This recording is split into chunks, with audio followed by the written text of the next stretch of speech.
Polisi menolak kedatangan kuasa hukum FPI yang akan mengambil surat penetapan tersangka HRS. Penolakan dilakukan penyidik karena sebelumnya HRS 2 kali mangkir dari panggilan polisi.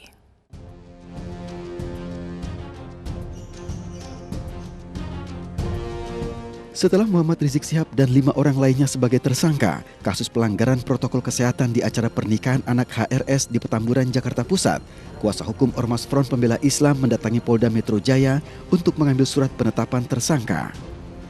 Namun kedatangan kuasa hukum FPI ditolak penyidik Polda Metro Jaya. Kabid Humas Polda Metro Jaya Kombes Pol Yusri Yunus menegaskan pihak Polda Metro Jaya akan menangkap Muhammad Rizik Syihab dan 5 orang lainnya sebagai tersangka. Kemarin sudah dijelaskan ya, Saudara MRS. Jadi saya tegaskan lagi. Panggilan saksi pertama tidak datang. Panggilan saksi kedua tidak datang. Kemarin sudah ditegaskan tidak ada lagi Polda Metro Jaya dalam hal ini akan melakukan penangkapan terhadap MRS. Ya. Sekali lagi saya ulangi, Polda Metro Jaya akan melakukan penangkapan terhadap MRS. Sebelumnya Aziz Yanuar bersama kedua rekannya mendatangi Direktorat Kriminal Umum Polda Metro Jaya untuk mengambil surat penetapan tersangka HRS serta berkomunikasi dengan penyidik terkait kliennya. Surat panggilan. Jadi kita proaktif, sebelum dikirimkan kita datang dulu ke sini sekarang gitu. Itu membuktikan bahwa kita di sini proaktif untuk penegakan hukum dimaksud ini. Artinya kita mengambil suratnya, kalau ada kita akan ambil karena kan baru penetapan. Kuasa hukum FPI mengklaim rencananya HRS serta beberapa saksi akan memenuhi panggilan polisi kedua pada Senin 14 Desember 2020 sebelum ditetapkan sebagai tersangka. Dari Jakarta, Tim Liputan iNews melaporkan.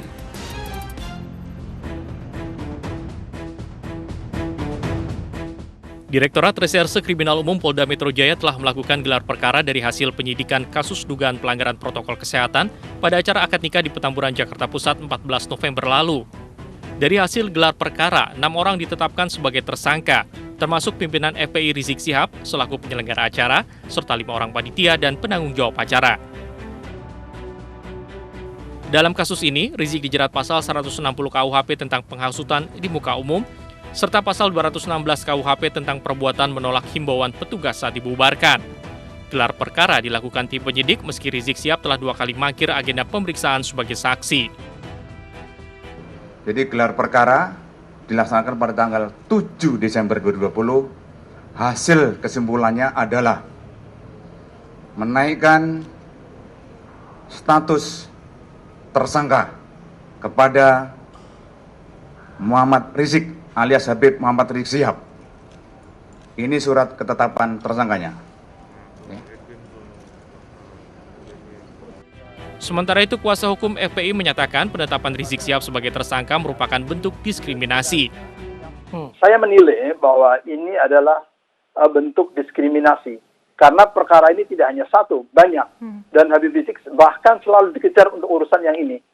Pada pemanggilan pertama, setahu saya, ini kan masih klarifikasi. Pemanggilan kedua, penetapan sebagai saksi, tapi pemanggilan sebagai saksi. Nah, untuk penetapan sebagai tersangka, beliau belum dipanggil. Sugito menambahkan bahwa prosedur penetapan tersangka dinilai janggal karena 2 pemanggilan sebelumnya status Rizik Syihab sebagai saksi.